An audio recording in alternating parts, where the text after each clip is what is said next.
Bye. Why was I muted, y'all? Why was I muted?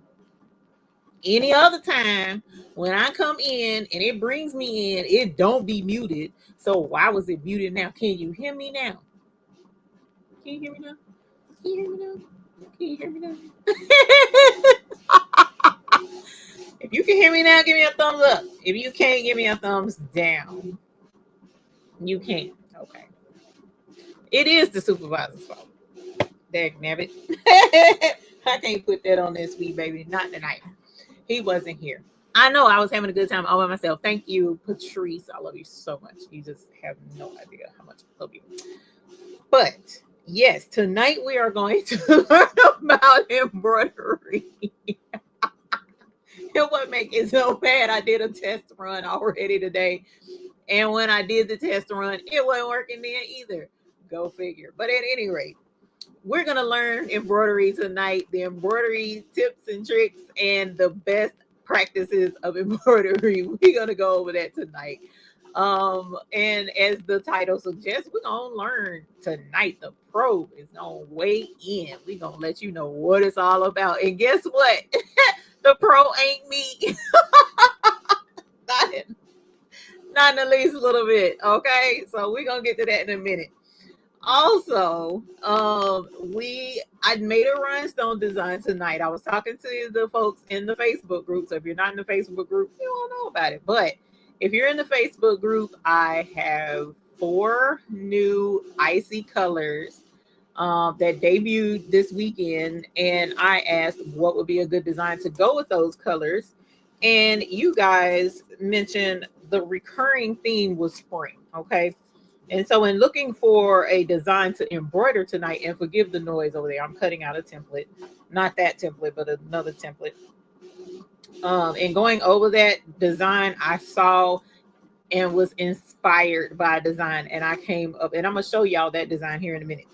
But I came up with that design, and well, I didn't come up with it, but I made my own version of that design. And I think it's going to look super cute. So here are the colors. Here are the icy colors. Right here, we have corn silk. Where am I? I can't. Okay.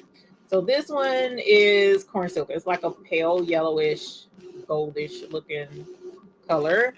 And then we have lime, icy lime here, which is super pretty. Hopefully it's not too close. And then we have sky.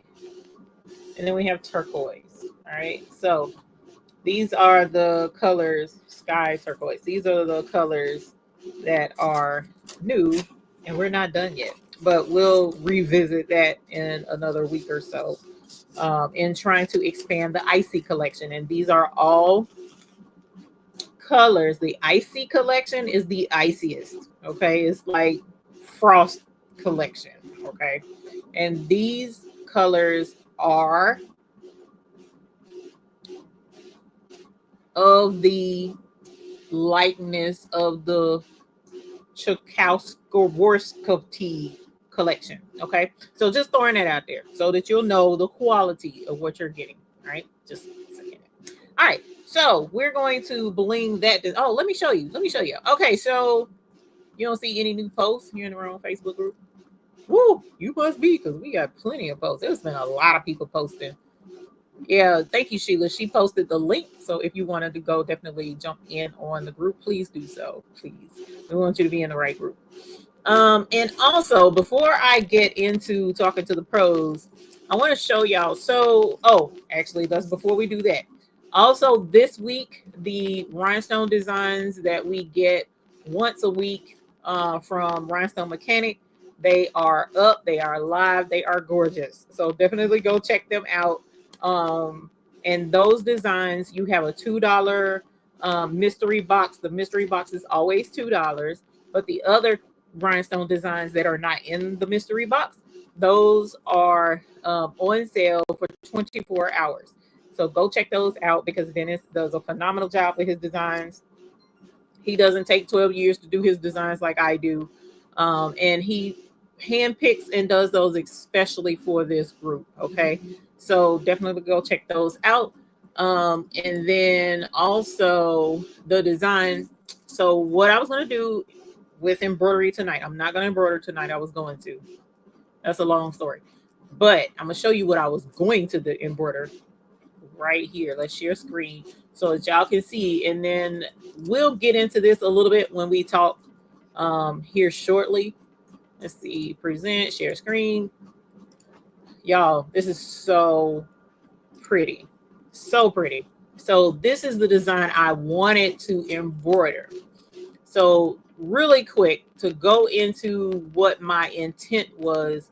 My intent was to embroider this design on a sweatshirt and embroider this design on a t-shirt so that you can see the difference between the two and what you're dealing with. Because a lot of times people get into doing embroidery and they're like, ooh, I want to embroider on a t-shirt. Okay, well, everything doesn't go on a t-shirt.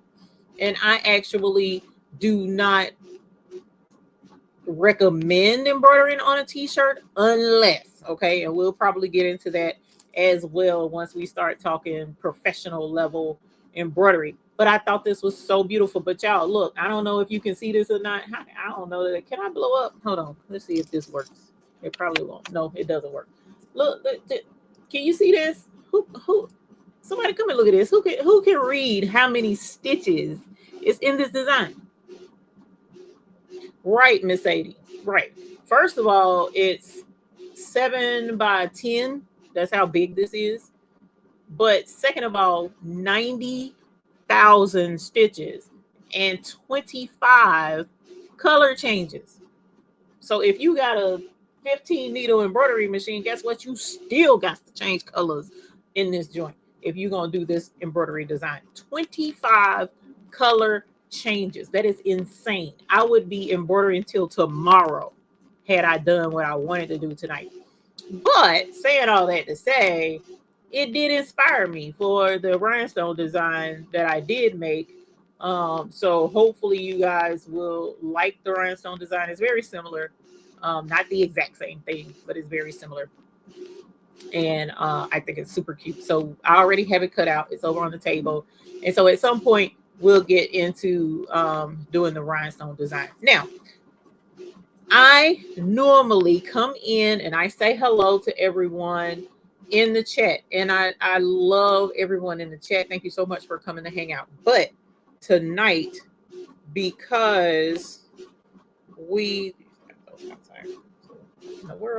because tonight we have a professional with us.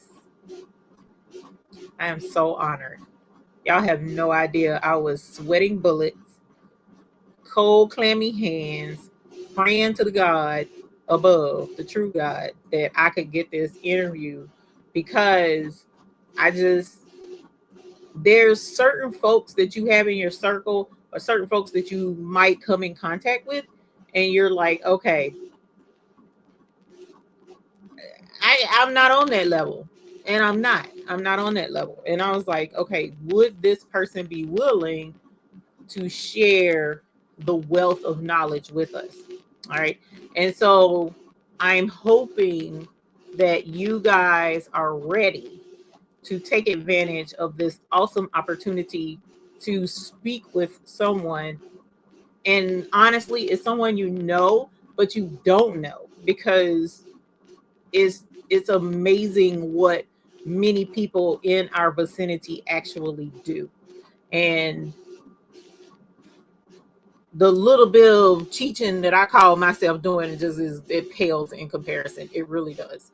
So I only teach from my experience and what I learned. But this, when you learn from years of experience, and I ain't trying to say nobody is old, okay, but when you learn from years of experience, that's a whole different ballgame, okay? And you're running a business, whole different ballgame, whole different level of knowledge. And so what we're going to do is bring on our friend. But before I bring her on, I need y'all to put hearts in the chat, because we want people to feel welcome when they come on the channel. And we want people to know that you love having them here. Because if you don't love having them here, then they're not going to come back. Okay. So send hearts, send love, send positive vibes. Because this is a awesome opportunity that I hope you guys are ready to take advantage of. And if you have any questions, if there's any questions you have in regards to operating, now not getting it. Listen, Linda, listen, Linda. Listen, Linda, listen. Now don't be getting way deep in folk business, okay? Don't be asking how much money you make or nothing like that. Okay. Some business ain't your business. Okay. But we do want to ask questions that will help you in being more strategic in how you go about starting your business. Or if you're even considering it, you might decide that might not be for me after talking to this person. Okay. All right. So let's get started. If you're ready, give me a thumbs up backstage so that I know you're ready to come online. Let me know you got a thumbs up. And we'll get her right on. Are you ready, ma'am? Yep. Okay. All righty. Hi, everyone. In the house tonight. I am so tickled. I'm about to turn up my microphone. And I'm probably going to have to pause my machine because I won't be able to hear you very well. But welcome, Miss Barb. You guys have seen Miss Barb respond. Hi, guys. Round of Can they hear me? round of applause. You're muted. All right. Now, can you hear me? Yes, I can hear you. Can you guys hear her?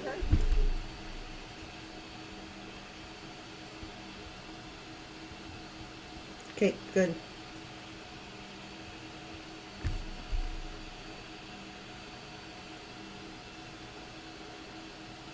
Okay, I'm gonna try again. Do you guys still hear an echo? Let me know yes or no. Yes? Okay, he says yes. I don't know. Let me grab there is an echo. Okay. Do you have, let me turn you down really quick and then I'm gonna ask. Do you have anything else playing besides you, like a phone so that you can hear or anything like that other than your computer? No, I turned everything off. Okay. Then it's me. So did that take control?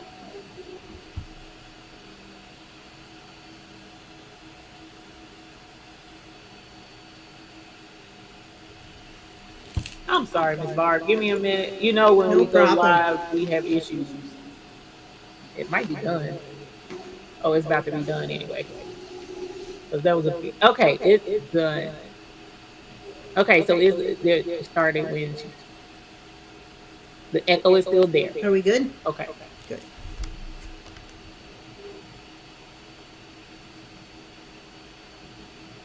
Keeps wanting to put you to mute.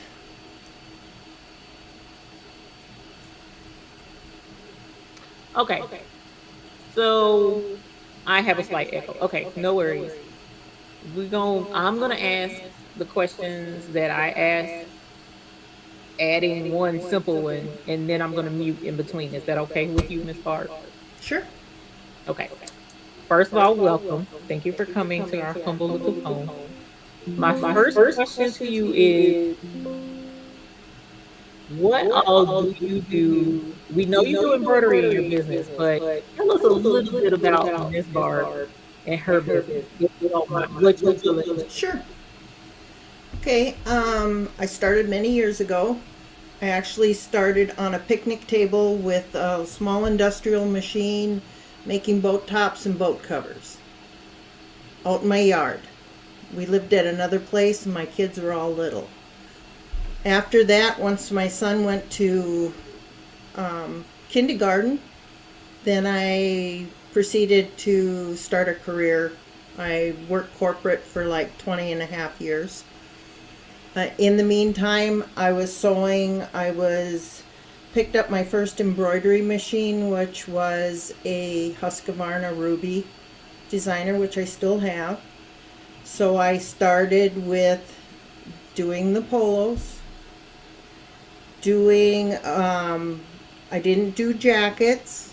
I didn't do sweatshirts because I just didn't have the equipment to do it. In 2000 or 2018, I should say, I picked up my first multi-needle machine, which was an Avanci. It was a dual head. And that allowed me then to start doing caps, to start doing, you know, big ticket items, lots of polos, jackets, all that kind of stuff. In hindsight, instead of getting the dual head, I should have gotten 2 separate heads. That's just hindsight. Although I use my dual head all the time now, I also have 2 more single heads that I use. Heard that a lot. Yep, yep. And granted, you can turn one of the heads off on the dual head, but the other head still runs, which kind of bugs me. But yeah, just for everybody, research what you want to do. Find the equipment that'll work for you. You can start on something simple. You don't need a shop. Like I said, I started on a picnic table out in the yard. I did do some custom sewing at that time, and I did it on my dining room table. I had 4 kids, so I had put everything away at night, or so after they went to bed, or get up early in the morning before they got up, do some sewing. So you're not limited to your space. You just have to know how to organize and be committed to it. Other than that, I do custom sewing. I do alterations. Because of the area I'm in, it's seasonal. We have a population of about 2,500. In the summertime, we go to 8,000 to 10,000 people. I work with area businesses. My radius of work is about 120 miles radius. Besides that, I do DTF printing. Bulk printing, I usually send it out. I have a DTF guy that prints my prints for me, so I outsource. I do rhinestones. I do some spirit wear. I do HTV vinyl. I do laser, but I only do laser patches. I don't do like the tumblers and stuff like that. I send all that to my daughter-in-law, who has a huge shop in town. And my lasers look like baby peanuts compared to the lasers she has in her shops. So, yeah. You're muted. It says mute. So, there we go. I have a couple of questions. Sure. Before we keep going, because too many things jump out at one time. Mm-hmm. I'm assuming people come to vacation. Yeah, we're a big tourist area. We have the 3rd largest lake in Minnesota. So we have tons of resorts. We have tons of things going on. We do get tourists in the wintertime, but with hardly any snow, there's no snowmobiling. This year, because of the weather, it was so warm, there really wasn't the snow for doing, cross-country skiing, snowmobiling. Even the ice fishing was bad because there was a lot of open spots on the lake. But, yeah. Wow. The other thing that jumped out at me was super cool. You have a daughter or a daughter-in-law. Yeah. That doesn't count. That's cool. Yep. Emily does, she has a big commercial building. It's 5,000 square feet. So on the top level, she teaches painting signs and woodworking. She does knitting classes in the winter time. And then in her bottom level, which is 2,500 square feet, is where she has all of her equipment, her lasers, her CNC, her planers, all the stuff she needs to do her job. But yeah, so if I have tumblers, and she does all the epoxy tumblers, I send all that work to her because it's something I don't want to do. I don't ever plan to get into it. I might do a tumbler for myself, but I'm not going to do orders of tumblers. So, cool thing also that I appreciate hearing from a professional is you are a professional, you have a business, you have your space where you do your work, but you don't take on everything. I think that's not necessarily commendable, but that's a point that others need to take note of. You don't have to do it all. You Right. can outsource other things. So you do UPS printing, you have a printer. If you're like, I'm not gonna go so far to do both, I'm gonna source that out. Right. That is it because of the workload, or is it because it makes more financial sense? The It's DCF. one, it's printing. I just have an L1800, so it takes forever to print a print. A lot of my orders for printing are like anywhere from 200 to 500. So it's more economically and time saving for me to outsource that. Bring them in-house, and then, of course I've charged them for the print, but just do the pressing.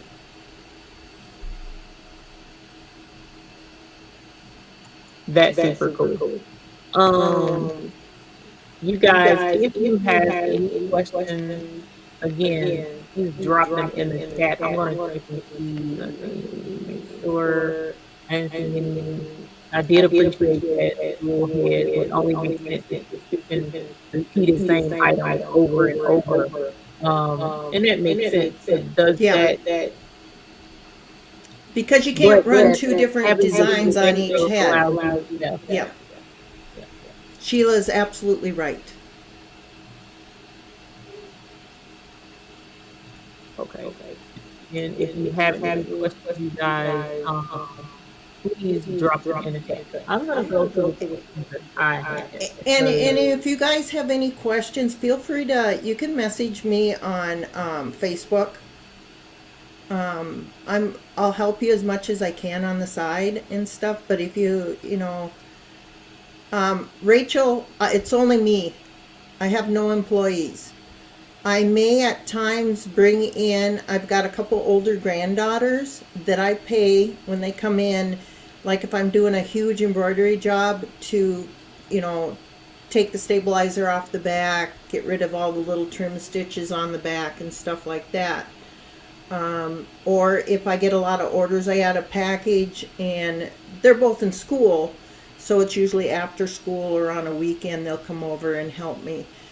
But I don't plan to ever have an employee, from the standpoint that that's a whole nother thing. Having an employee.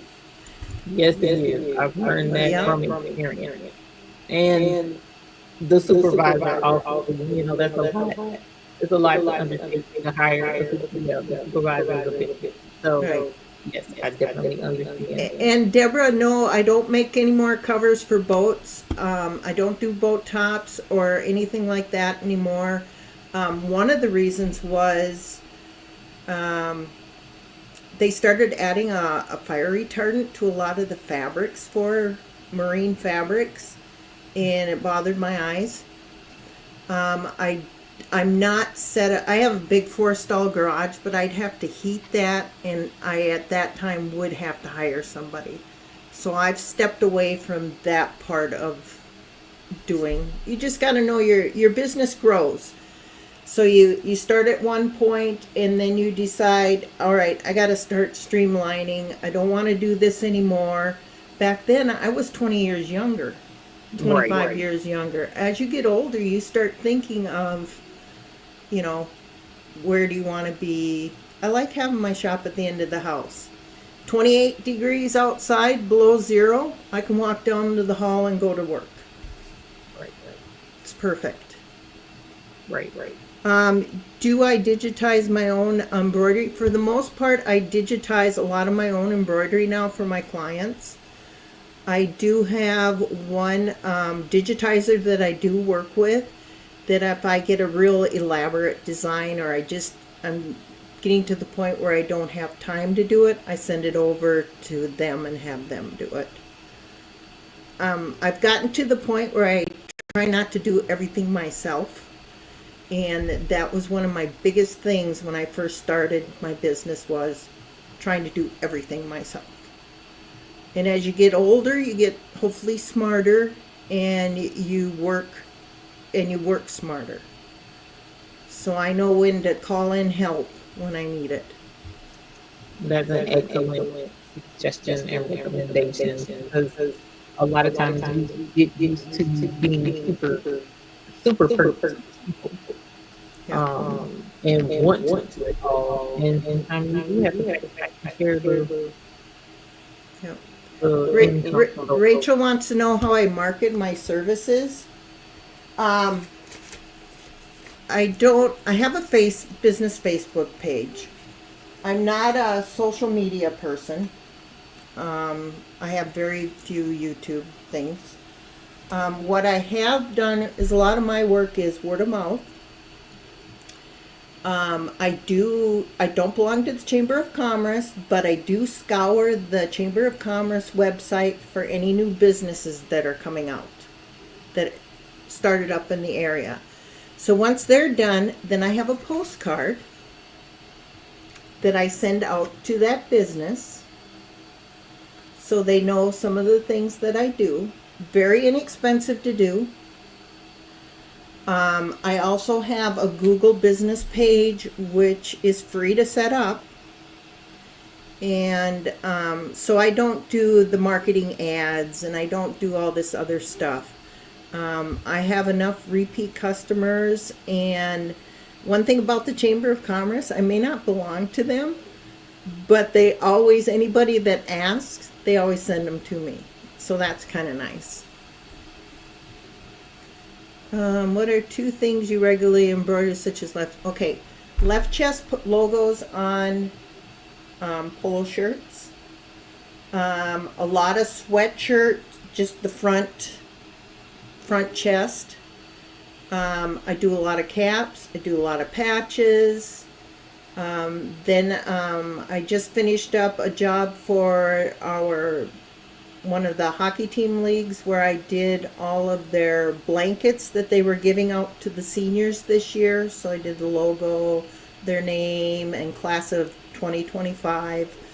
I do onesie twosie work, which a lot of the other embroidery competition that you would call them is about 60 miles from here.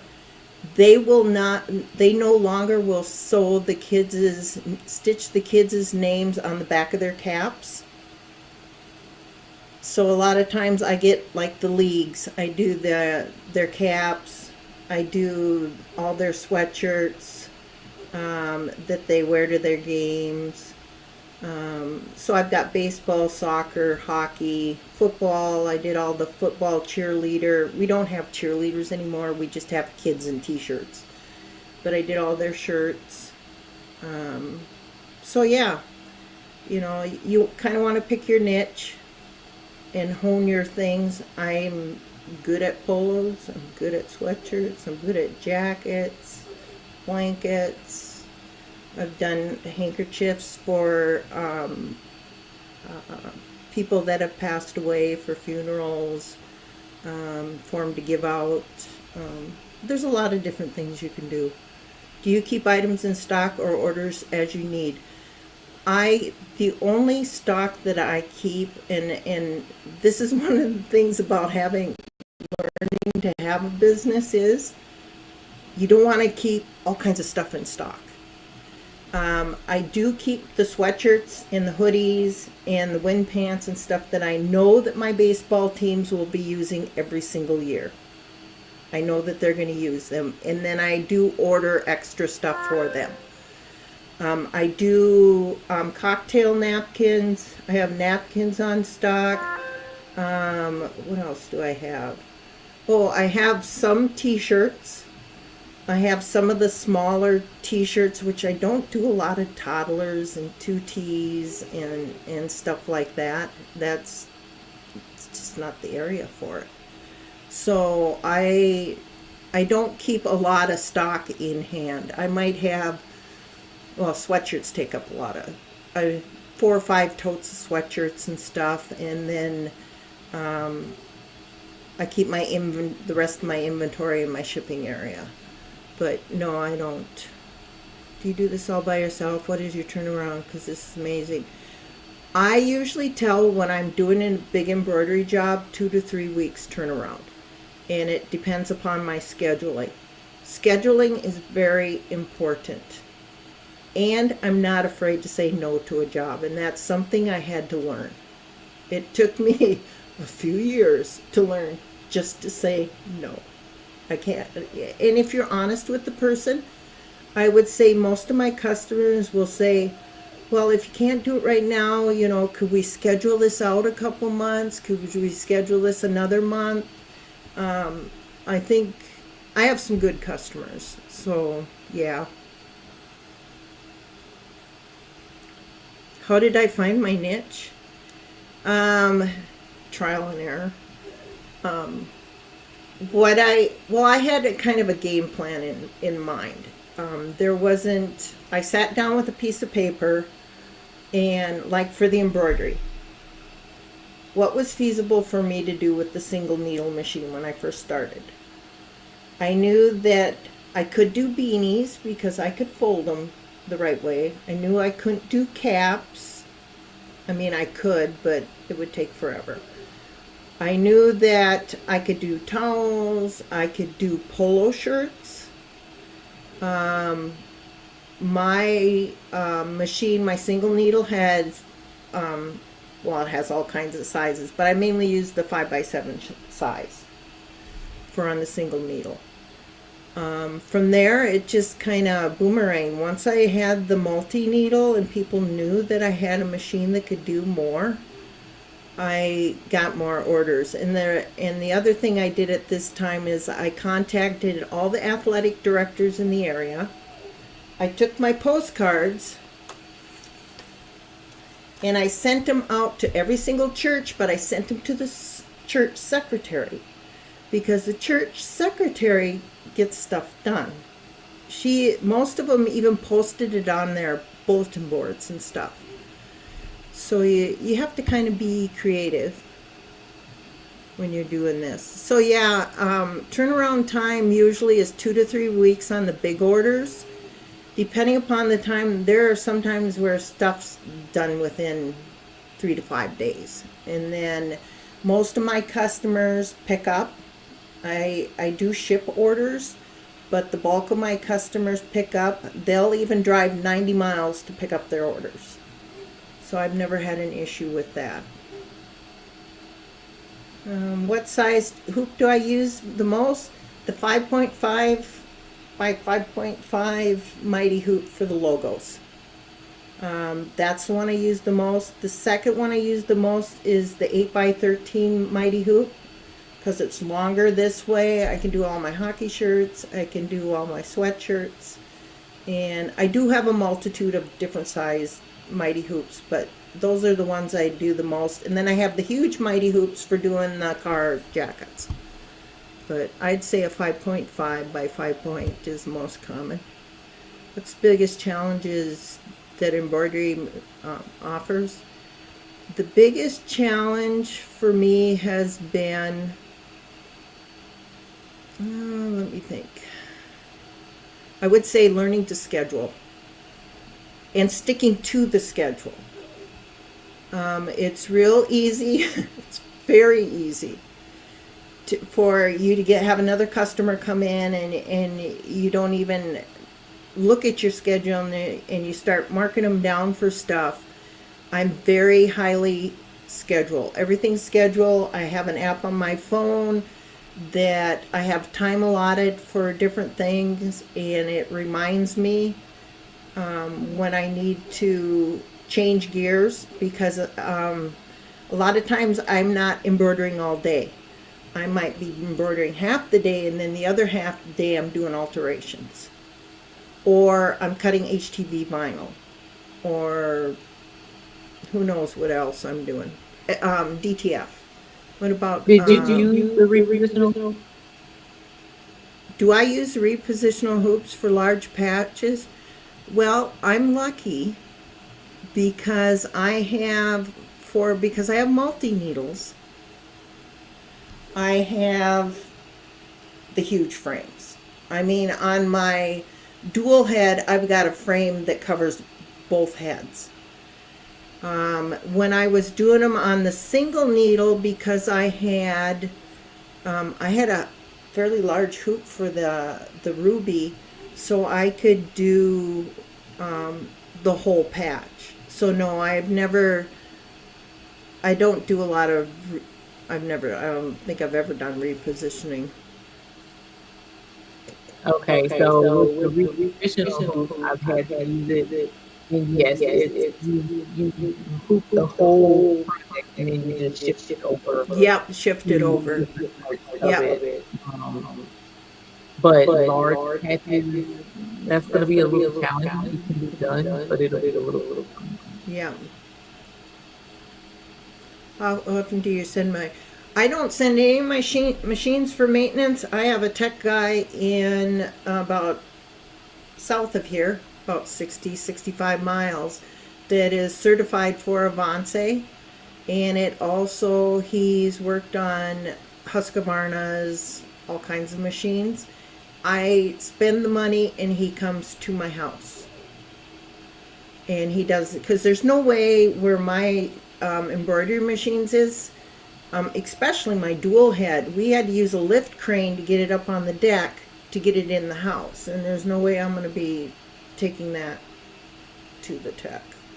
It's cheaper for me to have him come on site.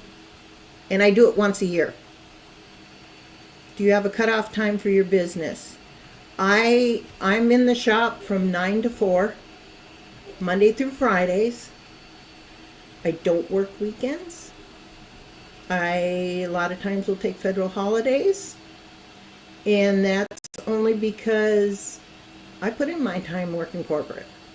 I mean, I was IT network. I took care of 6 locations, 3 different actually 4 different time zones when we had 1 location in the UK. So I was basically on call 24/7. So from that, once I was home, I retired in, 2020, just before COVID hit. I retired at age 60. I was able to do that, thank goodness. And after that, I just decided family's more important. I've got 8 grandkids. I've got other things that I want to do. Your business, to me, cannot run your life. At my age, I'm not going to let it do it. So, do you use Ansiv or apps for time management? Time management, you know what I use? I use Outlook Calendar. I have it linked to my phone, and I have an appointment book. That's all I use for time management. And like I said, I've got like a to-do app on my thing that dings me when if I've got people coming for appointments or whatever. It lets me know it just reminds me. What is an ideal single machine? What size would first time purchase? I would say, I know you've got to stick within your budget, but at least get something that'll do a 5x7 frame. Not that you can't do stuff with a 4x4, don't get me wrong. But a 5x7 you will find doing polos, or even if you could do 2 patches on a 5x7 if they're fairly, that kind of stuff. I have a tendency, I've used Husqvarna for years, so I lean towards Husqvarna for single machines. I know that there's Brother. I've never owned a Brother outside of I have my Brother Scan and Cut. Otherwise, I've never had a Brother. Wanting to start doing. Okay, when first starting your business, this is what I suggest. You need to sit down and kind of decide what you want to do. Whether it's embroidery or DTF or whatever. You also, and it took me a while to learn this too, there's a difference between working in your business, where you're filling all the orders, and working on your business, which means doing your social media, doing your education, practicing, that kind of stuff. And you got to allow time for this. And I just think that when you're first starting a business, this is something that I didn't do.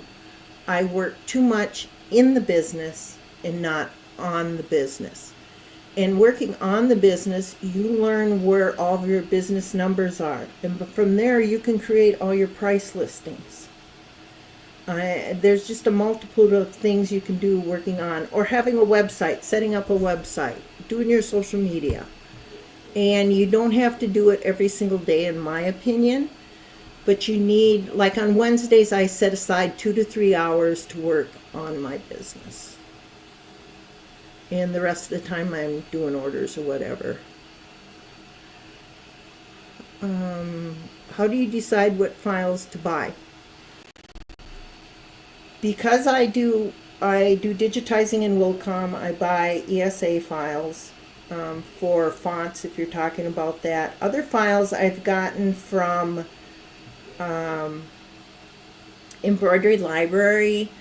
But the thing you have to really look at is, how can you use the file? Are you allowed to, embroider it out and then sell it? Most times you are, but a lot of times you aren't. So I pretty much stick to, I do logos and patches and stuff. So it's stuff that is provided to me. When I'm doing stuff for schools or for the baseball teams and stuff like that, I have to get permission.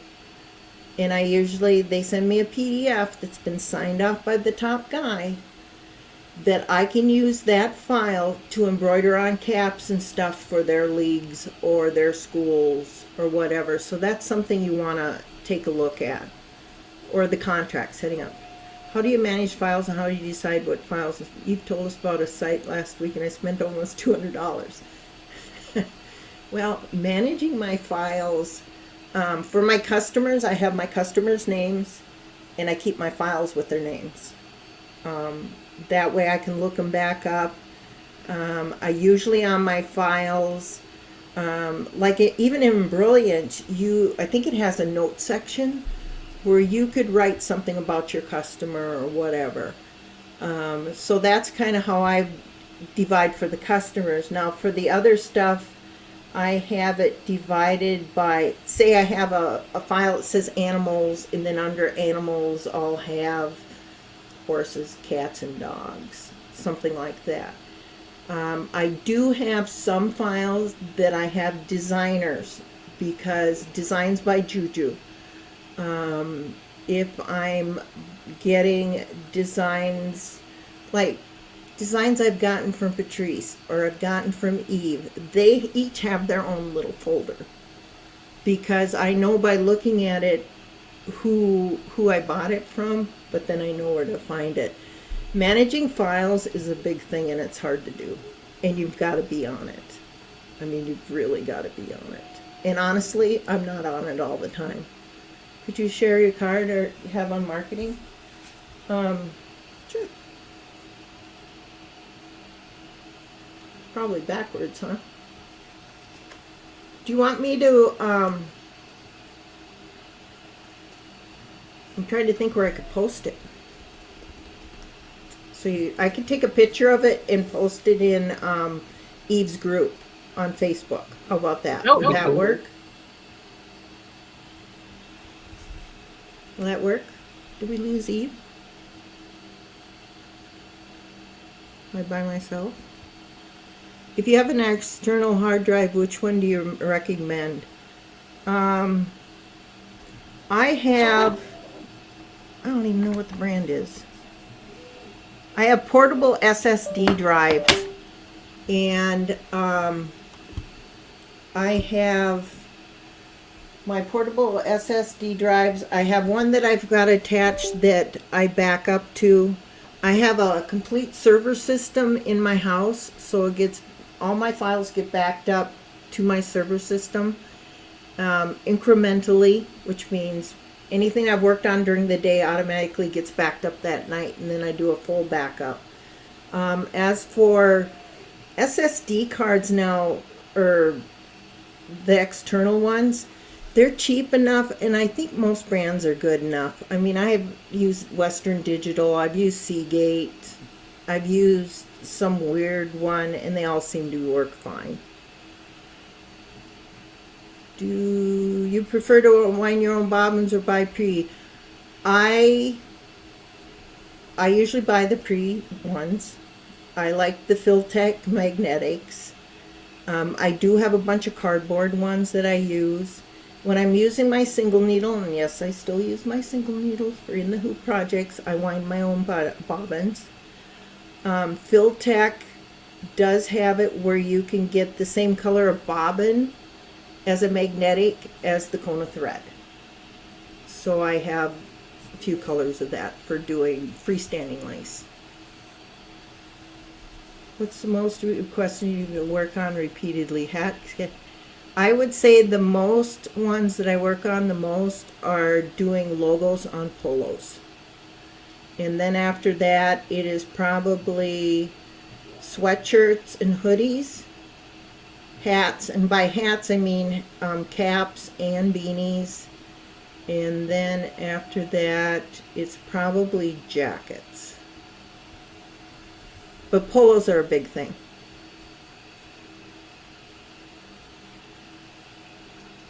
All right, you guys. Any other questions? I know there's an echo, which is why I haven't been speaking. I've been typing. But any other questions? So that we don't as Barb on for too long. What's the most question? I'm trying to rename my so I can search. A lot, you know, Sheila, when I do a lot of my renaming my files, especially for my customers, I put the date behind it because most of the time I can remember approximately the date.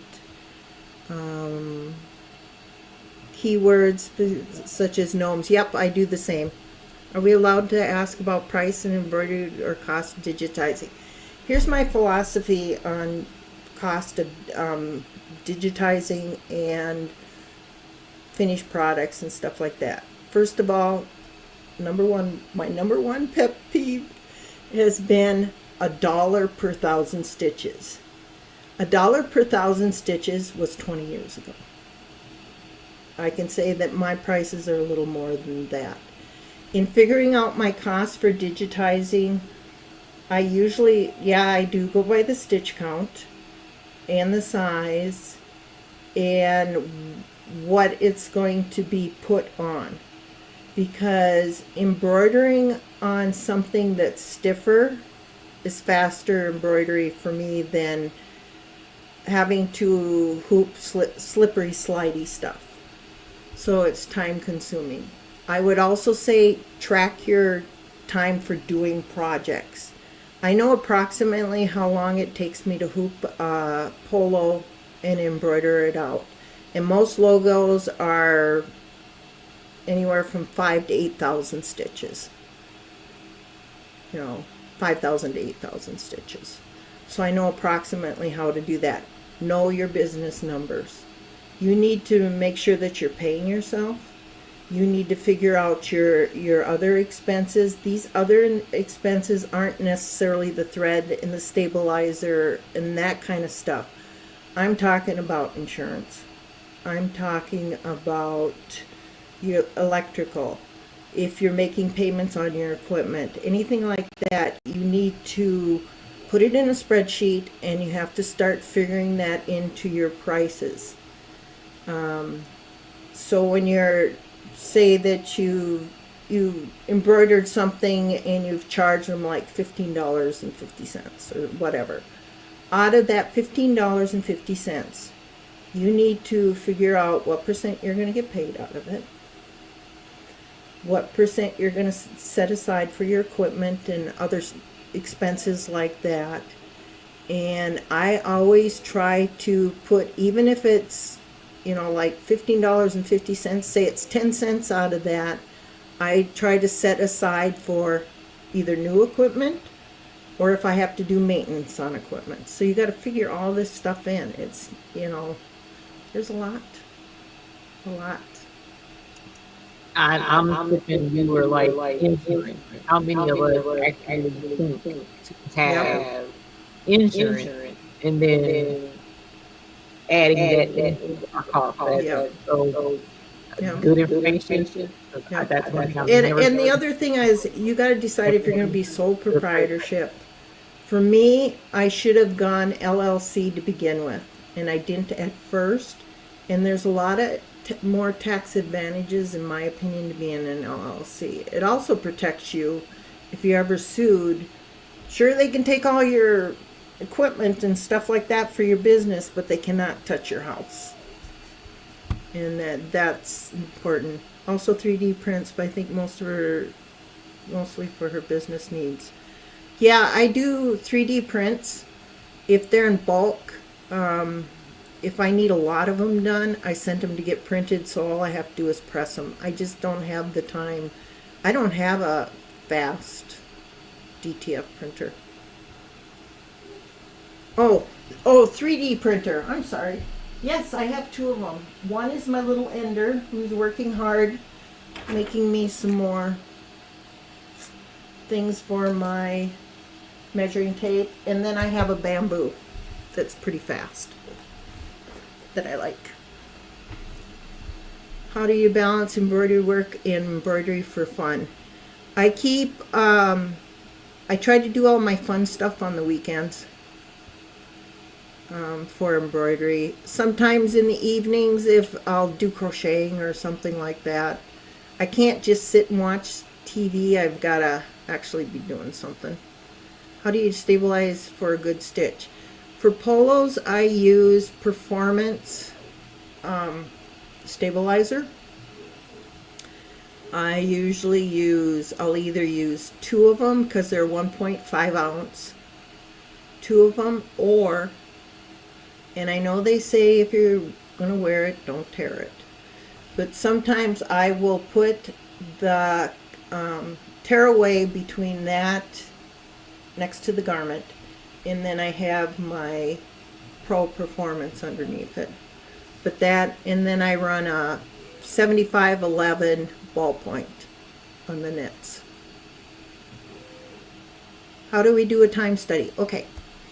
So a time study is where, say I'm going to embroider a polo shirt. So I start the clock. I pull my polo shirt out of my box. I then, you've also got to figure out if you've already got your design and stuff, you've got to add that in. So you've got to have your design. If you're digitizing, then you've got to add that into your time for your project. But most of the time it's pulling it out of the box, knowing how you're going to hoop it. So you got to hoop it, and all the time you've got a timer running. You get it on the machine, you put it on the machine, you embroider. When I've done these time studies, even if I broke thread or whatever, I include that in the time. And then I logged it on. I've got a log sheet where I've timed out different projects. And with these timed out different projects, this also allows me to put it into another spreadsheet that I do part of my pricing with, so that I can kind of figure out what my pricing is going to be. Because every year you should be increasing your pricing, whether it's, a couple dollars or whatever you're doing. But if you just Google job time management, there's even forms that come up, and I'm trying to think. I thought Creative Fabrica had one underneath one of their small business things too, so you might want to check them out. What do you usually use on the start? Any IC code do you usually use? That has to do with, are you talking like for sales tax? I'm not sure what she's asking. Well, I know that code my accountant actually came up with that. So I would talk to an accountant or a tax person to help. I have an EIN number. I'm not sure what the other one is. Oh, the codes. Northern Industry Classification Codes. Mine falls under manufacturing because you're manufacturing a product or service. I would say you're best to get a hold of your CPA or whatever and ask them. Because classified businesses compared for a service supply. I know at the state of Minnesota, I'm classified as doing manufacturing because I'm in services.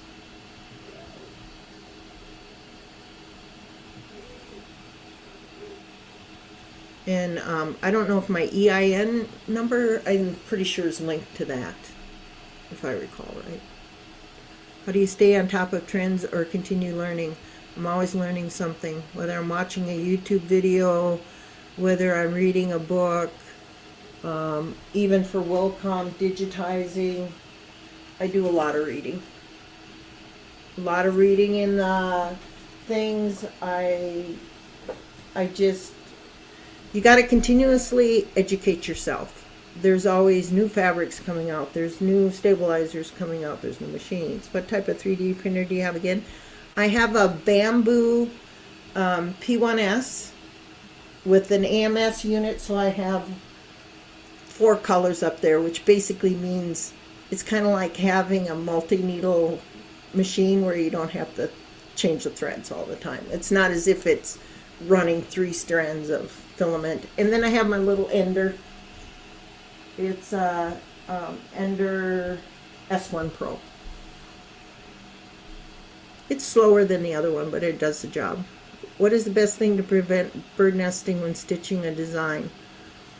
Make sure your machine is thoroughly clean to begin with. If you find that it's bird nesting,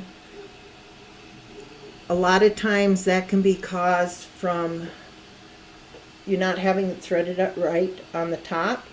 So when it's pulling from the bottom, it's not pulling with the right tension. So underneath you get this gabagoo. So if I find that I'm getting any of that, then I do it. The other thing that can cause bird nesting or broken needles is when you have a design, how many times your needle is pounding in one area can cause that too. How do you keep raw materials with multiples that are not the same size for each use? I have a spreadsheet because I'm old school. I have all the different stabilizers that I use. I have on one tab, I have all the different thread colors that I use with the pricing and where I bought them from. It takes a lot to set all this up, but once it's set up, you're golden. And I'm always adding to it. What do you use to take out embroideries that didn't stitch otherwise correctly? There's a multitude of things I use. I have little tiny tweezers, seam ripper. I have the Peggy erasers. I have both sizes, the big ones, the little ones. The biggest thing is just take your time, and when you're ripping stitches, do it from the back. Don't be doing it from the front, because chances are you're going to slip your fabric, cut holes. Ask me how I know. Yeah. Any other questions? Yeah, any other questions? I'm looking. So much as far as helping us in answering the questions.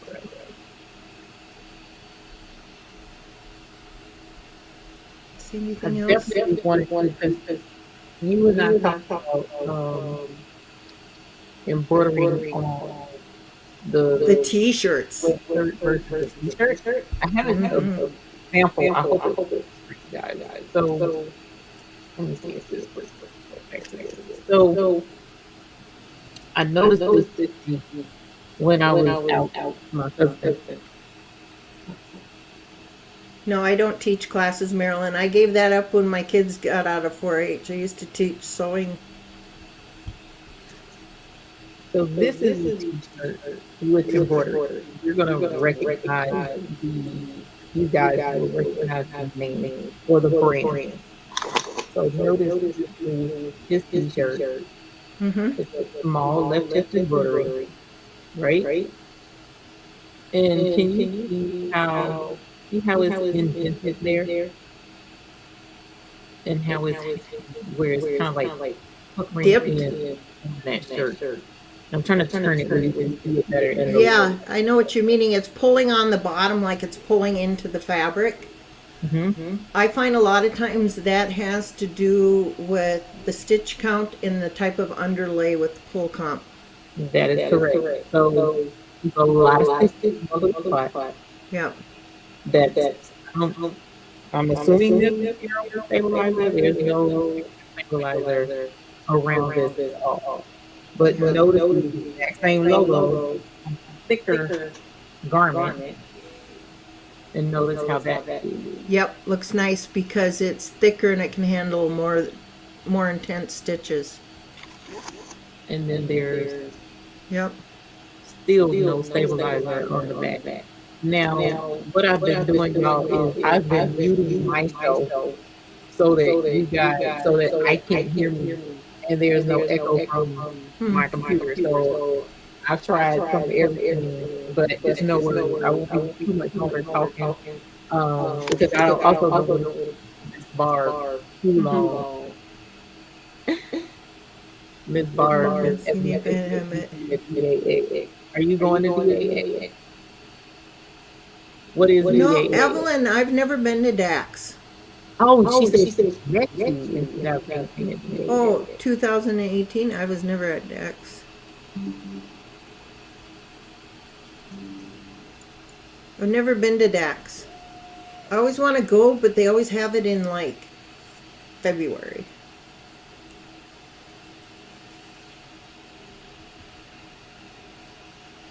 Yeah, it's possible, Rachel. I agree. They could have used water soluble stabilizer for their logos, the thicker. Well, I do see stabilizer from behind it. It's fuzzy. So I'm assuming either they Or maybe even a type of some stabilizers, even if they're cutaway, if the stitch intense, you can actually rip them away. Yeah, they have stabilizer under that. Mhm. Yeah. But it's just that's really heavy for that thin t-shirt fabric. Yeah. So just a tip, um, as she and I was discussing on the t-shirt, if you're going to embroider, go for a looser, more lightweight t-shirt design. Evelyn, I might have a twin somewhere. About Heaven that. forbid. Right, so thank you all. Miss Barbara is having YouTube. Miss she's very good at the chat. Click there Yep. if And if you guys, like I said, feel free to message me on Facebook if you have any additional questions. I'll try and help you as much as I can. We're all here to help each other, yes. right? I appreciate you helping me because I'm not a pro. I didn't do large volumes of embroidery. People get on my nerves, so I couldn't handle a lot of different customers. My hat is off to you. We wish you continued success. Now, saying that to say, actually, I'm going to say it after we drop. But thank you, Miss Barb, for coming on. You bet. I don't see any other questions, and hopefully we'll eliminate the echo when we drop. Thank you Doppelganger. so much for coming on today. Yep. Anytime. And we'll look forward to seeing oh, wait a minute, one more question. We'll see you guys.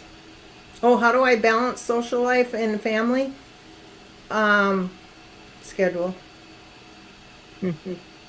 And you have to remember, I live by myself, so it's not as if I've got a ton of little people. It's just me and my dog. So we're good there. So we will be in the chat bar. Sounds good. Bye. Bye. So I don't know. Did that help with the echo? Let me know if that helped with the echo. She did drop down. Yes, this whole reason for the interview was for those who are looking to get into doing embroidery if you haven't already, or looking to start an embroidery business, or if you want to or you're already in embroidery and learn what a professional person does. Now, listen, Linda, listen. Thank y'all for letting me know. Listen, Linda. Listen, Linda. Listen. Because I it's almost like I don't care what I do. Sometimes I just be offending people. I had Miss Barb on. And that's not to say that you are not a professional either, that your business is not important. That's not the reason to have Miss Barb on to say that this other person wasn't a professional, this other person couldn't have run their business that day. Cut it out. Okay? Stop it. Stop it. Stop it. Stop. Okay. Yes, I'm sure you had a business as well. And I'm sure your business was quite successful. What the whole point is, Miss Barb was available. She was willing. We were already in conversation, so it worked out. There are a lot of you in here who have run a successful business or who has done embroidery for years, and or some other, it could be alterations, it could be sewing. Y'all just found out yesterday that Miss Gail was seamstress and tailoring out here in these streets at one point in time. What? Are you kidding? Like, I've I knew I couldn't because I didn't have the patience for it. I would have loved to have been a seamstress. I have an uncle that was a tailor. So it's like that has always appealed to me, but I don't have the patience for it. So yeah, there are a lot of talented people in our circle here on this channel or any of the other channels that you watch on a regular basis, especially in our little circle. A lot of y'all are talented. Please tap into the information, tap into the knowledge that's there. I also want to mention now, I did see Rachel, I did see your comment, and I hope I'm not one of the ones that actually, let me do this real quick. Precious Peaches, thank you so much for the soup chat. Holla. Yes, honey. Yeah. Thank you so very much. It was a lot of fun having Miss Barb on. But I did see your comment, unbiased, and I hope I never came off as chewing you out for using tearaway on a shirt, because what I do usually say at the end of the day, you use what works best for you. But there's no need to chew anyone out. It's just definitely when you're learning from others, find out what the majority of folks are doing and try what you want to do.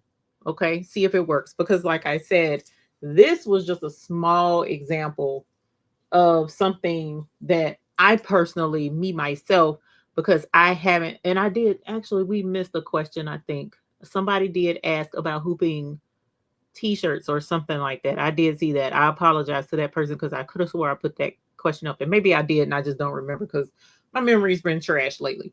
But I've never been one. I haven't had good success embroidering on t-shirts.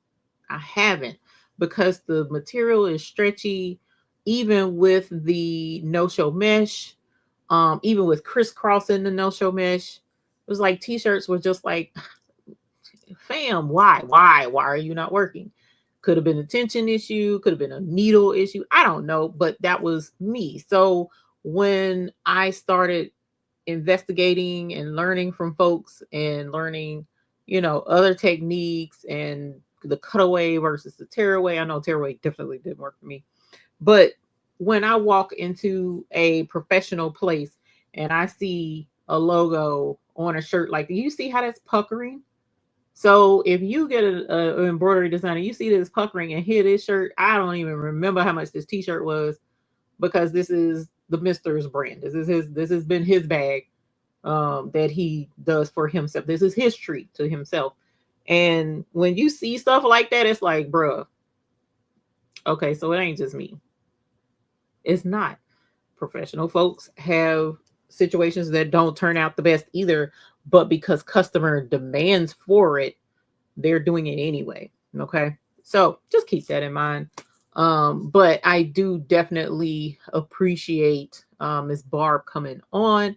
You guys have seen her in the chat many times.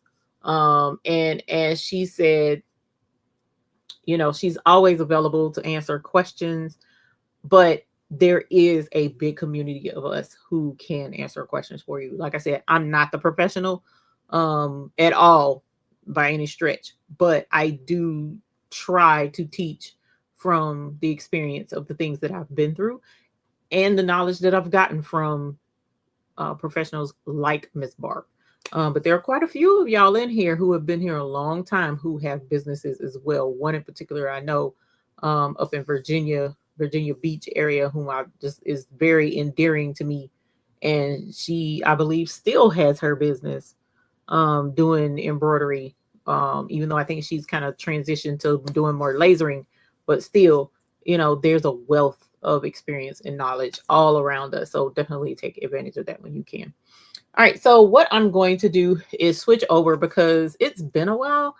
Multi-needle is highly recommended by your Ricoma technician. Oh, okay, cool. I'm going to swap over Faker McFake. I get so mad with my husband for buying that type of shirt. I could do it so much better and spend less. Hilarious. I'm gonna let that man do him, Faker McFake, because I'm trying to tell you that's more work I got to do. That's more work I got to do. But I'm going to switch you guys over to the cutting table because I did do a template, even though please don't beat me down. It's not on the website yet. It's not available. Captains will get this design. But I'm going to swap this over. Also, if you're a captain, there is a message for you in the community tab. So definitely check that out. That's what I was looking for, that camera. And we're going to go ahead and bling that template because we got new colors. And I haven't done a giveaway. I didn't do one last week because we were doing embroidery stuff. And I did not want to end out tonight without doing another giveaway. So if I can manage 2 shirts, we're going to do 2 shirts. If I can't manage 2 shirts, then we're going to give away 1. And this design, like I showed for you guys. Hey, Donzel, if you did miss the first little bit of the live, please definitely go watch that replay because Ms. Barb had a wealth of knowledge to impart to you guys. But this is the design that I saw on, or it's similar, that I saw on Embroidery Library. And I want to bling this with you guys. I thought it was, it's not the, well, I thought it was super cute. I kind of messed up on the look because I set it down on the darn paper and it tore it. And I was like, oh my gosh, I would do that right now. But we're going to use the new rhinestones. Okay. So again, we have, hey, Marta. And I can actually now go and say hi to some folks. I don't embroider, but this was some great information that any beginner business can use. Thanks for doing this. Thank you, Miss Leslie Cash Tibbs. And congratulations to you for your winning the giveaway the other day. That's what's up. Let's see. Let me grab this. And let me grab my mouse so that if I need to, I can put a comment up on the screen, which is what I was going to do. Thank you, Gina. So again, here are the colors that we've added. We have sky, we have lime, we have corn silk, and we have turquoise. So that's what we've added. And I went in the group and asked what would be a good design for those colors, and almost everyone mentioned spring or something springy. So that's what we're going to do. We're going to do the rain boot with some tulips inside the rain boot. Kind of similar to the embroidery design that I showed you guys. All right, so that's what's tonight. I do still have some, let's see, I only got like a couple of dots that I'm going to get out because I need to, ooh, that hurts. I need to change my blade. Tracy T, I'm glad you found the live as well. And yes, again, Miss Kristen, there is a wealth of knowledge here. And there's so many folks that are beginners, like just starting out within the last few years. But then there's so many that have been doing this for over 20 years. And that's where we tap into those who have more experience. And I'm grateful to them for that. So, let me grab these. I only have like 5 more to get out of this template. And because I set it on the paper, I can't put the thing down and do it that way. I hate I did that. And I was supposed to have been trying to get them out earlier, but I was posting the questions and stuff. So after doing this, can you slide the turquoise next to the line? Yes. Super pretty. Super pretty. Oh my God. Aren't they pretty? Aren't they pretty? Y'all, the blingiest of the blingy. So blingy, I had to make a music video. What in the world, y'all? What in the world? Like Miss Barb said, when you're supposed to give back to your business and do social marketing or social media presence or your website and all that jazz, it's hard for me to find time for that. But Heifer found time to put that video up, because when I stood there and seen them, these suckers sparkling, I was like, yeah, no, we gotta do a video. We gotta find us some new sensualization music to go with that. And we did. Okay. That looks terrible, but I messed up and set that down on the back of that paper. What is that noise? I think that's my pod expiring. So, that's what I was going to ask. So, for those who were here and able to listen to the majority of our interview tonight, and say you were at some point considering doing a business, are you more so inclined or encouraged to do so? No, let me not ask that question. This is the question I want to ask. Please let me know, what was your favorite tip that she gave, because yeah, she was dropping some stuff.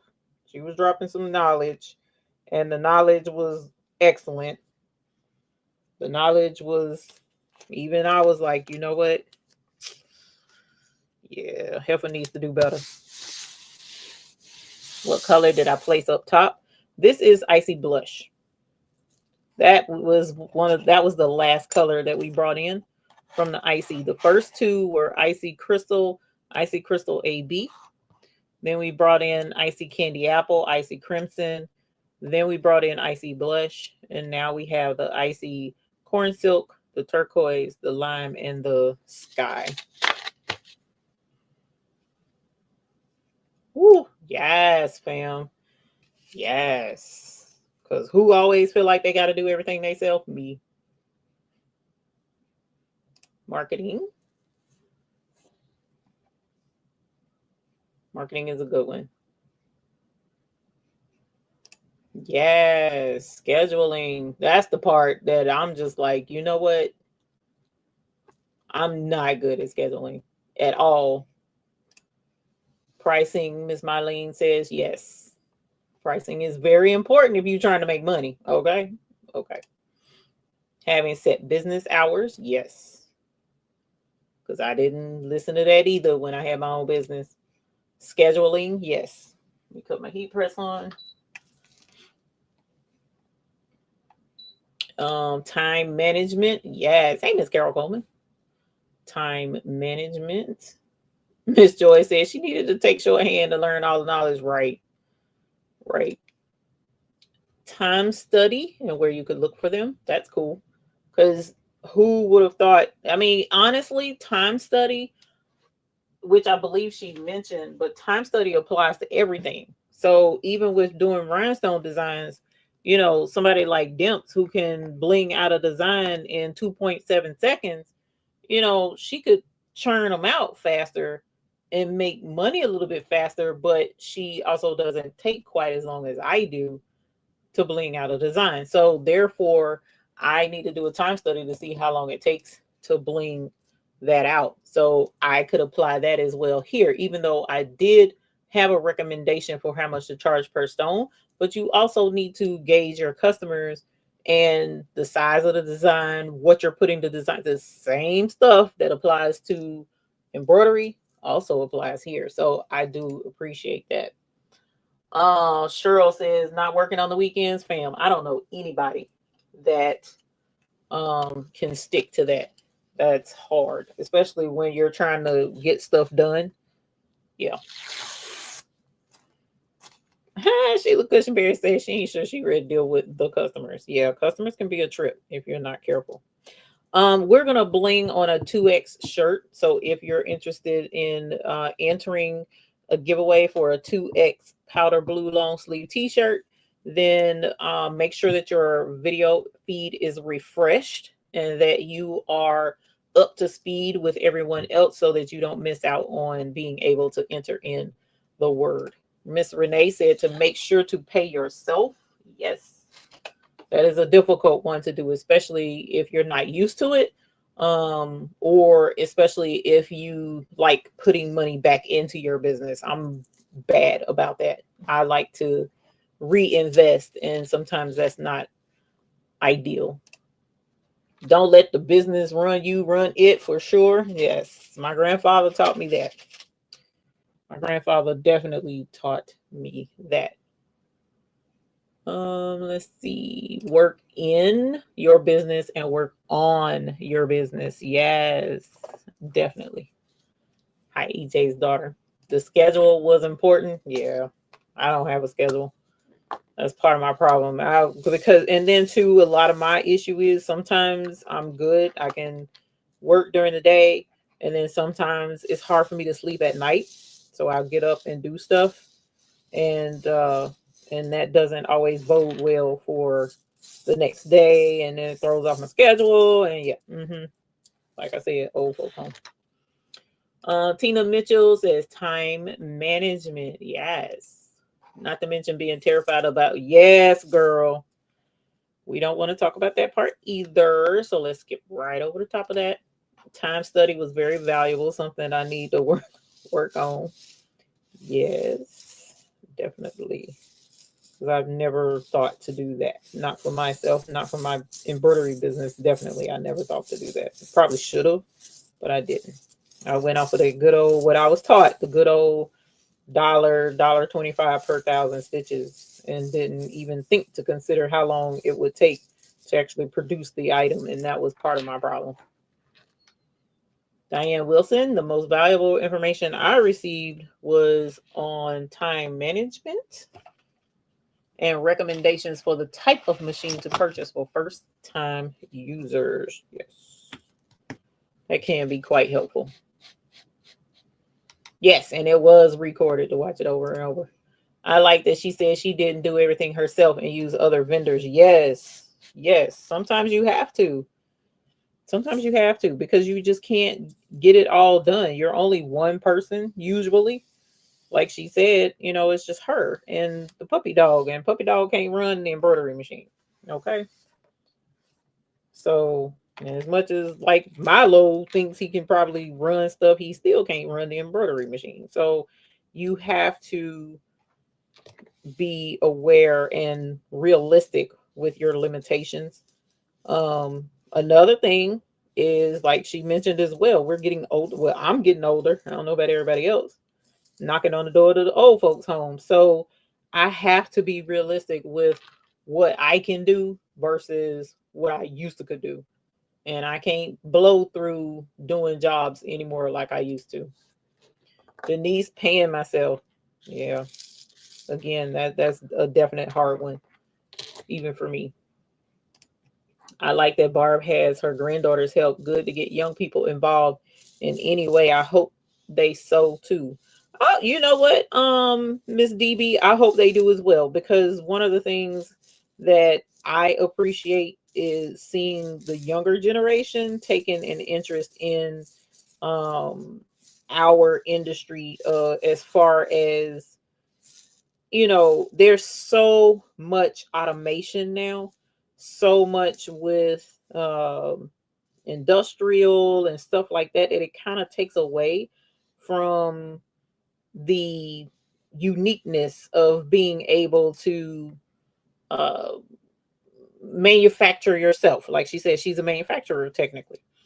Whereas nowadays, these kids can go to Shein or Sheen or however you say it, or Temu, and order, the little outfits or whatever it is that they want to wear, instead of being creative and trying to make it themselves. About the only time these kids think to try to make something themselves is around prom time or whatever. But it's cool to see I love seeing young folks taking interest in sewing and embroidery and making t-shirts and stuff like that, because I don't want what we do to die. I don't want our art to die. So I'm excited when I see little kids do stuff, or young folks. Pricing is hard on things that don't have a set supply, like thread time, all the little extras. Yeah, and you do have to keep that in consideration, because prices do change all the time. Bart mentioned a lot of things I have implemented in businesses I've had before and decided to incorporate it now. Scheduling and time management. Yes. Yes, this is the turquoise color. And I'm gonna pre-press this shirt while I'm standing. Well, it ain't quite. I thought it hit 350, but it didn't. I'm gonna press this shirt. I'm gonna pre-press it. And when I pre-press, it's at 350 degrees for um roughly, I'm gonna do 20 seconds, only because today was a damp day. So I'm gonna let it press for why I can't find my transfer tape. I'm gonna let it press for roughly 20 seconds this time while I find transfer tape. Okay, we're gonna use this piece. Yeah, because I don't see any other. Okay.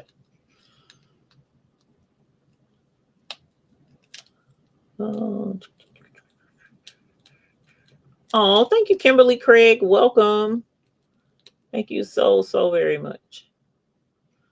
You learning to work smarter, not harder. Yeah, that's one of my favorites, because ain't nothing more annoying than to work and realize that you done wasted all this darn time working super hard when it could have been done an easier way. And that could, these are the wrong scissors, but that could incorporate using someone else to do part of the work. Outsourcing, in other words. So yes, definitely that.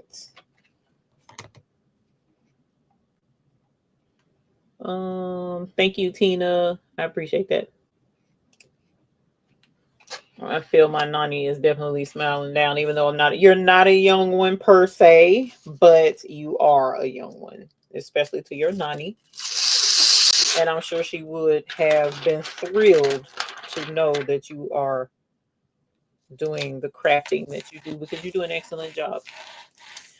Shay got a new baby. What in the whole wide world, Miss Shay? She got the NQ1700E. Where's my bell? See, that was anticlimactic when you ain't got a bell to ring. Hold on, let me go grab my bell, Miss Shay. Holler! Y'all, honey. Y'all, congratulations on your new baby. Y'all, honey. And if there are any other babies, please let us know. exactly why I always show my grandkids how to make whatever I'm making, and they love it. That's good, Addie. This is, let's see, where is it? Uh-oh, I think I missed it. Come on. Um, okay, there we go. Have interns each summer to learn and do things. They're able to get credit as well working for me. Oh, that's good, Sean. Teach them babies. We need the next generation to do as well. She said she loved the free labor. Mm, didn't think of that. Might need to find me some free labor. What's something like the serger. That's cool. Oh, okay. So Miss Barb says your son, when he was younger, liked to run the serger. So her son definitely did help.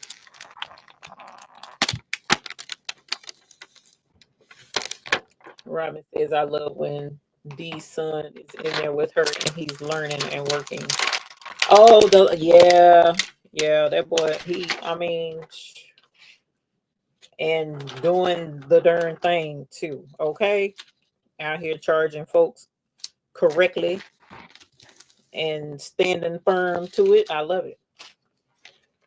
I love it. Let's see. Let me make sure.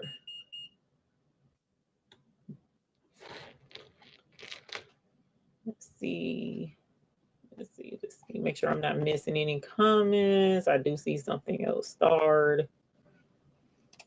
My granddaughter was here today and her mother wanted her beanies embroidered. I had the baby come in and embroider her beanies. She's 3. Oh, she picked her color and she would see that's the type stuff I'm a sucker for when it comes to the kids. And if the babies is wanting to have something made, like when I use the John Deere's Doodler software, and I showed them how I told them draw a picture, and I let them draw it on the screen, and showed them how it could be turned and pressed onto a shirt. They loved their shirts. They absolutely loved their little shirts, and they wore their little shirts with their little crazy looking children's drawing on it, but they were proud of it. And that's the stuff I like. I be wanting the babies to have a good time. Gina Godden said, I got a new NQ3550. Holler. Hold on. Holler. Congratulations, y'all, honey. Y'all, congratulations on your new baby. I'm gonna tell Bernina. My grandchildren don't want to learn anything. They don't have any other. I don't have any other relatives. That's basically crap with YouTube. Enjoy watching old and new videos. New videos. Thank you, Miss Norma. Hopefully, as they continue to get older, they'll learn to like it. But there are still, yes, I know some of these young folks, because my kids don't really want to do anything with it either. They all know the rhinestones. They know how to do the rhinestones. Let me make sure that's all. For the most part, all of them do. But this is not their, like, oh, if I had the shirt, they'll wear the shirt. But that's not their necessarily favorite thing to do, is to come and do rhinestones. So it's cool whenever I have someone who is excited, especially a young person, that comes by to do rhinestones. Smurf Creations got a new baby too. The HTV Run Auto Press 2. Holler. Y'all, honey. Y'all. Congratulations. Holler. All right. So let's pick this up. These are the leaves and the stems of the tulips. And like I said, I have it. It's ready. And it's the final design, because whatever it was I did before with flowers or something, the extended part of it wasn't on there, and I meant to go fix it and I didn't. So, but this one is the design, and like I said, I'll have it up. I just need to test it. Sometimes I don't like to post it because I haven't tested it. This one I hadn't tested. So the way this is gonna work. Sorry, y'all, my sensor is going off because my pump is finished. So it's going to go right here in the top of the boot. Okay. So now the flowers, when you download this to press yourself, the flowers are going to be closer together because they're going to be lined up like they're supposed to be on the stems. But I spread mine apart because I didn't want to have to tape and tape and tape. So I'm going to press these on the shirt individually, which I did not pre-press. Let me push that in and pre-press. Ooh, let me take this off. Right there. And get this thing pressed. Sorry. What is in the way? Sorry, y'all. I got a cluster cuss going over here. Repress this. Straighten it out so it doesn't wrinkle. Hopefully. I think it's gonna wrinkle. I hope not. All right. And so what I'm gonna do is I'm gonna do blue, yellow, and then the blush is what I'm gonna do. Let me go down. Let's see. Oops. Grandkids are a blessing, and I love someone. Yeah, the grandbabies are awesome sauce. Oh, he was crafting next to you with his tools and rang the purple bell today. That is Joe sweet. Tell him thank you for ringing his purple bell. And he's supposed to say yas, honey. Yas. We need to teach him how to say that part too. I'm trying to make sure I don't miss any questions. Oh, your granddaughter gave you the Cricut Explorer. Holler. Yas, honey. Yas. Is that a new baby? I don't know if that's a new baby or not, but even still, that's what's up when the grandbabies hook you up or get you to hook up. All right, hold on. I got to scroll down. I can hear him back there now. You ain't scrolling. Sorry. All right. Okay, and this is Sky. So we're going to, like I said, I'm going to do the flowers separately.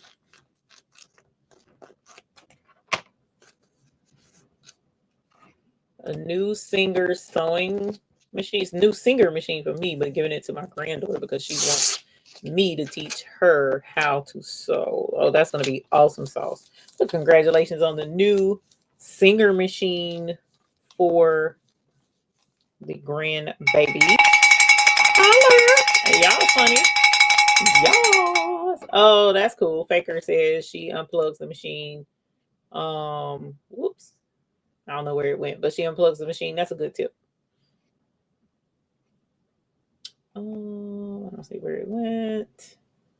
Oh, there it is. But I'm aware so she doesn't hurt herself. Yeah, that's important, especially for the little people. Babies, but did get a bookcase to hold them. You are remodeling your room. Congratulations on your bookcase. I guess we can ring the bell on the bookcase. Holler on the bookcase. Y'all, because it's organizing. You know, it's a trip. That's what I've been doing over the past 2 weeks now, if not longer, but I know for a fact 2 weeks. I've been focused on reorganizing in the home, not my studio. I started in my studio, but then what derailed the studio train was me trying to find somewhere to put extra so-called things in the house. And there really wasn't room. You know what? I want the pink one to be in the middle. There really wasn't room. And so when I started going to put things other places, I was like, oh, there's not room here because this is out of place and that's out of place.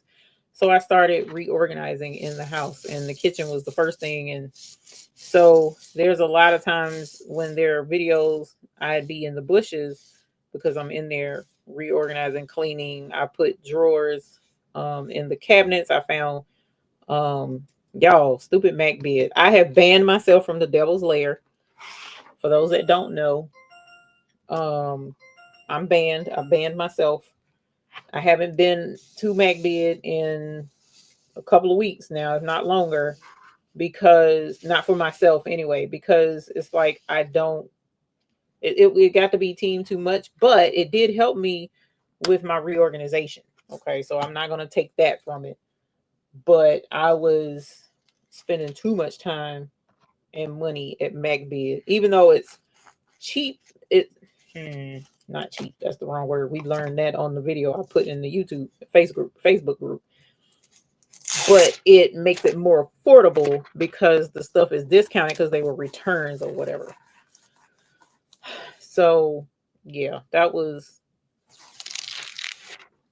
that's been a trip, but it has proved to be helpful for, because like I said, I got drawers for my cabinets that I couldn't reach the back of the cabinets. So let's see.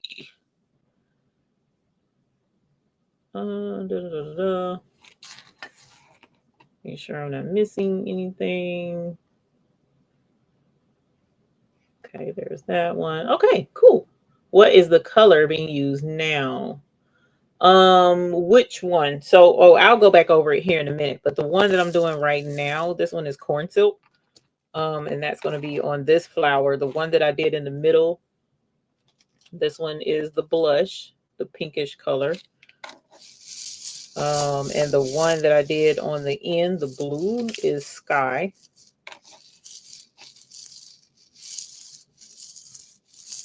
And these are icy colors. So icy blush. So because they're icy, these are very sparkly. Like these are super sparklers. Okay, these are not your my regular colors, which the regular colors are finer thing. Now don't get it twisted. They're very blingy, but these are like blinding blingy. And so this one is corn silk. And we got sky and we got blush, and then down on the boot was turquoise. Okay, I think that's good. And this is going on that powder blue shirt, so hopefully the sky will not blend in too terribly much with the shirt. I'm hoping not anyways, because I looked at that when I got the shirt. And I have another shirt, I have a size medium. If I can get to that and press it, which I don't know, I got 15 minutes. If I can get to that and press it, then we'll have a medium black shirt. But for right now, this is going on a 2X long sleeve t-shirt. So if you want to get in on the giveaway, please make sure that your screen is refreshed. Yeah, that's where I picked up the back of that. What's the face? I'm gonna have to hand place those because of the stupid paper is still back there. But make sure that you refresh so that you don't get behind when we do the drawing. Okay, so let me grab the shirt. I did pre-press it. Ooh, this is going to be pretty. Move this out the way. Move that up. You know what? I should have did a purple flower probably, but y'all seen the purple, so. Okay. So we're going to put the boot first, right here-ish. Move this up some. As you can see the neckline. So we're going to put the boot like kind of right here. So I'm going to start staging the flowers so that I can see how much room I have. So it goes right there. Here's where that one is going to be. So I'm probably going to move it up just a little bit. So I think right here is going to be good. Let me look at this other. I mean, the pink was the tallest one, and that's right there. So that's not too terribly bad. It's a little high, but it's not too terribly bad. It's not like all the way up under the neck, so to speak. So let's see. I know, fam. I know. All right. So that looks to be pretty even right there. Okay. All right. So let's put the boot right here.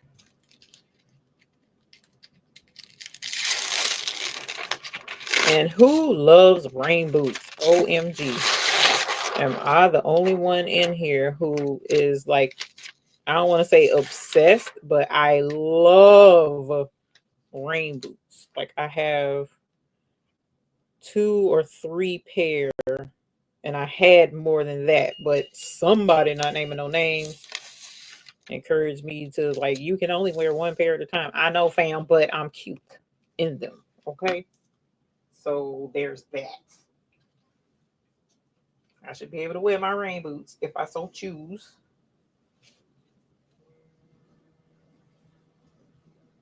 My phone is, and everything is telling me that my insulin pod is expired and I need to change it, which I have a grace period, so I should be okay. All right, so there's the boot. Wellies are amazing.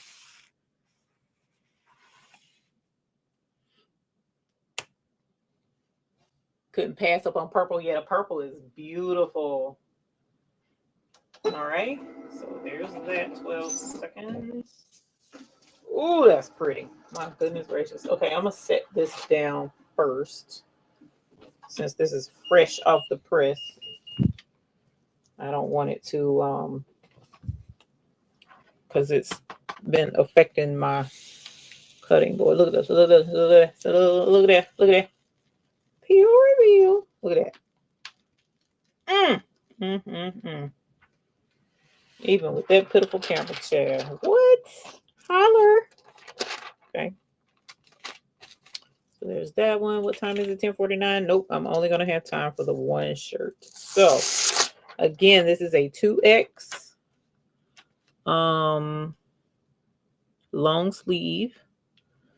So if you're interested, then make sure that your what's a face is what's a faced.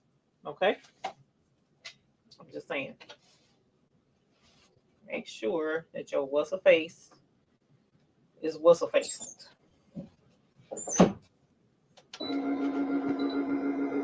Y'all, I am loving this HTV rock press too. Okay. Loving. So there's that one. Here's the pink one. And where did I put the yellow? I bet I stuck it to the back of something. And I hope it did not stick to the back of that t-shirt. Because if so, I'm going to have to bling it again. Thought I set it to the side somewhere. Let me make sure I didn't press it just now to the back of that shirt somewhere. Nope. Not on the sleeves either. Oh, it was on the sleeve. Hilarious. But it was not under the press. So look there. Watch this. Want to see? Ooh, look at that. Frosty. Talking about 12 degrees. It's minus below wind chill right here on this shirt. Okay. Yes, it is. All right. So it was on the sleeve. So this one goes right here. And I'm going to have to fill in the missing dots. And then this one goes over here. So let me see if this is going to overlap. It shouldn't, but I'm going to check first.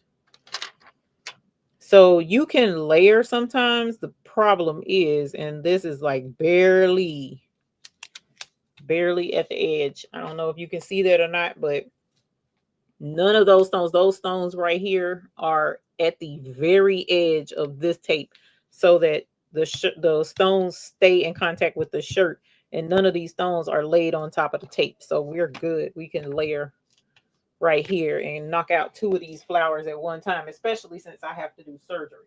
So that's what we're finna do right here. I'll press this down. Let's press these. Oh, that boot is pretty. That is a gorgeous color. Oh, these are so pretty. Let's see. Who is ready for snow? Because the snow is about to hit the south, y'all. It is crazy to me. Part of me is excited and wants to be snowed in so that I can craft, but the other part of me knows that I probably won't get to craft like I think I am or will. And so it's like, bruh. Okay. So that's two of the flowers. Again, this is sky. The sky in person, the color is not quite the same as the shirt, so it does stand out some, so that's good. But the corn silk is gorgeous. Okay. So now we're gonna put our had snow all afternoon and evening. You over it? Yeah, that snow is something else when it starts to falling. All right, and I'm gonna fill these in on the heat press because no, actually, I know what I can do. Here's a little trickety trick. This is a bling trickety trick. Okay, so if you ever have to fill in, instead of doing it over on the heat press, because what can happen is you can put the shirt on the heat press, not with the press down, especially if you don't have the pulley out kind. It can be too much heat going on around the shirt and can cause stones to shift or whatever. So what you can do is just take it off of the heat press, lay your stones where you want them to be or where they were supposed to be, rather. And you can even add extra stones in sometimes to embellish or whatever. Okay, so I'm gonna put that one there. I'm gonna put this one here. Whoops. Put this one right there. Whoop. And then we're gonna put this one. Where are we gonna put this one? I'm gonna put this one right there. It look like that might be team too much, but it's all right. And so to keep this from shifting when I go over to the heat press, I'm just gonna use the tape that I just took from one of these other flowers, or it could have been from this one, and that'll hold them in place while I transfer the shirt to the heat press. Okay, so if you have to do that to keep them from sliding around, and just use some tape to hold it. All right, and we're gonna do the final press and then we'll show it over at the other camera. But again, we have the lime, the corn silk, the turquoise, and the sky now. And it's in the hotfix.store. So these are new colors. Oh my gosh, that's so pretty. Okay. Let's switch over to the other camera, and then we will get you guys out of here. I'm gonna pull up the StreamYard, and then we will get you out. Okay. So thank you for coming and hang out with us this evening and getting to see Miss Barb. Ooh, that hugs looks good too. See what I'm saying? The finer things still blings. Okay. The finer things still blings. It does. But the icy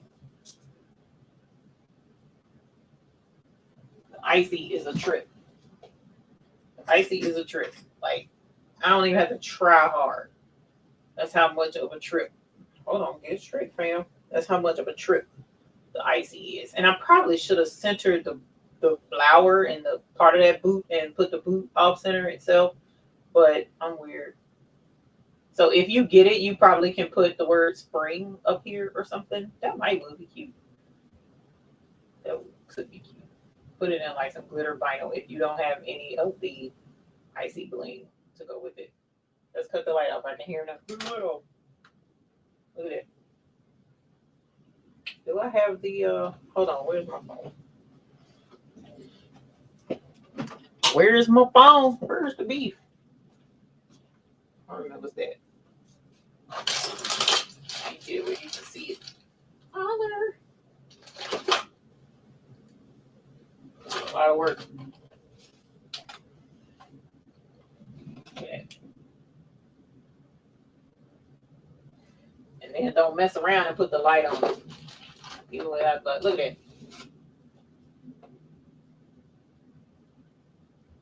That's crazy.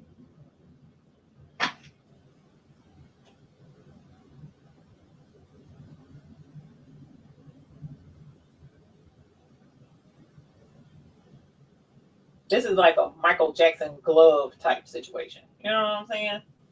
Look at that. Oh, you really can see the pink. You see the pink? That pink is pretty.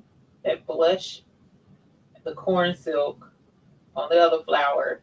Sky is the other blue flower. And the green, let me move that. The green is the lime. And the boot is turquoise. Lord have mercy. But at any rate, this is a size 2X shirt. So hopefully you will like it if you hit it. Okay. All right. So let us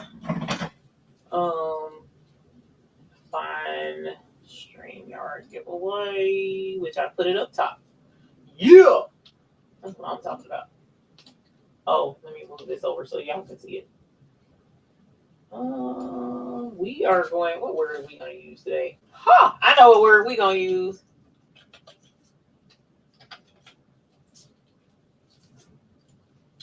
This is the word that we are going to use. Boom. So if you will enter in Barb so that we can show her thank you so very much for coming to hang out with us. And this is a come and hang out with us and teach us and love on us and share the wealth of your knowledge with us. We are grateful to you. Now, like I said, I showed you, I centered the flowers. I centered the boot. So hopefully whoever gets it doesn't mind that. If that bothers you, then like I said, you can put something like a word or something over here beside like the word spring going down to help balance out if you don't like the boot being centered. Because I should have remembered that bothers me, but it may not bother you. All right, we've got 72 folks, and then we'll roll here in a moment. Again, thank you so very much for coming to hang out with us tonight. It was a privilege and an honor. It was about embroidery. We did end up doing some bling. But if you are in the journey of doing embroidery, then keep in mind there are many people here that can help you with your questions. You can ask them in the chat whenever we're live. You also can ask in the Facebook group. And a wealth of folks will be available to help you out. Okay? Let me grab my bell because I left it over here. The winner is Creative Art by LT. Wait a minute now. Creative Art by LT. That's a 2X shirt. She is so itty bitty. Ain't no way. But congratulations. Laura, holler. Y'all funny. Y'all. Congratulations, Laura. Oh, Laura is itty bitty. So, but at any rate, I'm sure you'll like it. Because it is a beautiful shirt. It really is. I love the songs. They're absolutely pretty. Love it. Look at that. Look at that. Look. Somebody come and look at this. Somebody come and look at this. They're about to make me do the moonwalk. That's how glittery this is. Okay? The moonwalk. All right. So, thank y'all for coming to hang out this evening. I enjoyed you.